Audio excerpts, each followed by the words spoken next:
In October of 2011, the 1st Battalion of the Princess of Wales's Royal Regiment deployed to Helmand Province in southern Afghanistan as part of the 20th Armoured Brigade. Upon arrival in the theatre, the battalion was assigned a range of support roles, including the training and mentoring of the regional Afghan police and the reinforcement of other British battalions within Helmand, with Colonel Michael Scott detailing. The 3 rifle companies assumed ground-holding roles with the other battalions in the brigade. A and C companies with the 3 Scots battle group, B company led 6th platoon with the 5 rifles battle group, 6th platoon with the fire support company of 1 Yorks in the Queen's Royal Hussars battle group. Attached to the 5th Battalion, the Rifles, B company was stationed in the Nari Sharaj district of Helmand Province, and it was here on the 15th of December 2011 that a small patrol was sent out to the village of Kakaran. The patrol's primary mission was to reassure the local Afghan population and investigate reports of Taliban insurgents laying IEDs throughout the surrounding area. Setting off from a nearby checkpoint, the patrol arrived at Kakaran and carried out its assigned objectives, until the order was received in the afternoon of the 15th of December for the British force to return to the checkpoint. Second in command of the patrol was Corporal Sean Jones, who later recalled, "We were about to wrap up the operation and head back to the checkpoint. We were crossing a ditch when shooting started. I was just coming out of the ditch and most of the fire was coming at me. I hit the deck immediately. I have been shot at quite a few times and could tell the enemy was close. Gravel and dirt was flying up all around me from the bullets."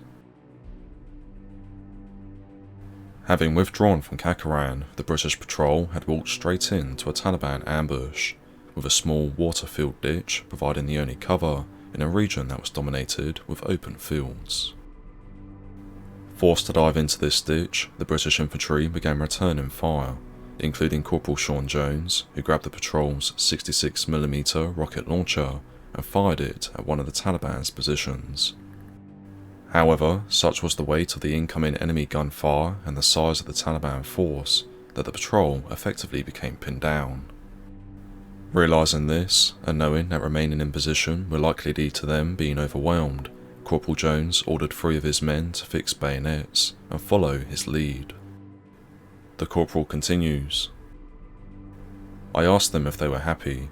They were all quite young lads, and the adrenaline was racing. I shouted, 'Follow me,' and we went for it."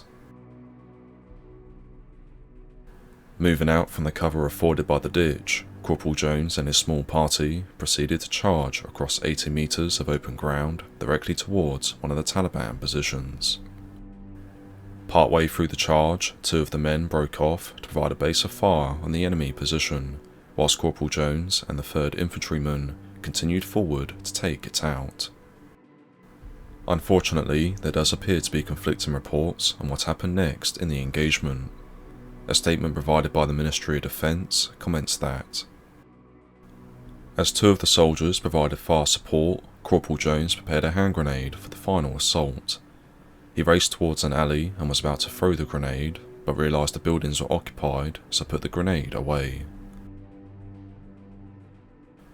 On the other hand, Corporal Jones's Military Cross citation, which is Britain's 3rd highest military decoration, and which was awarded to the corporal for his actions on the 15th of December, states the following: 2 men were dropped off to provide fire support before Jones personally stormed the insurgent position using a hand grenade. As such, it is not clear whether Corporal Jones stormed the enemy position or not. Nonetheless, as a result of the speed and aggression with which the bayonet charge was conducted, the bulk of the Taliban forces in the ambush area withdrew from the contact. This subsequently enabled the rest of the patrol, who had remained in position in the ditch, engaging those insurgents on the eastern flank, to move forward and link back up with the corporal and his group. Shortly thereafter, the few remaining Taliban insurgents commenced disengaging from the firefight, 29 minutes after the ambush had started. Remarkably, despite the ferocity of the engagement, no British soldiers were wounded during the ambush, and undoubtedly the actions of Corporal Sean Jones decisively changed the course of the battle, for which, as has been mentioned, he was recognised with the Military Cross in October of 2012. Corporal Jones's citation concludes with, "In an engagement that lasted 29 minutes, and which saw heavy and sustained insurgent fire throughout, Jones demonstrated unflinching courage and extraordinary leadership in the face of extreme and tangible danger. Fighting a determined enemy force on ground of their own choosing, he epitomised the best qualities of the British infantry: gritty determination, controlled aggression, tactical cunning, and complete disregard for his own safety."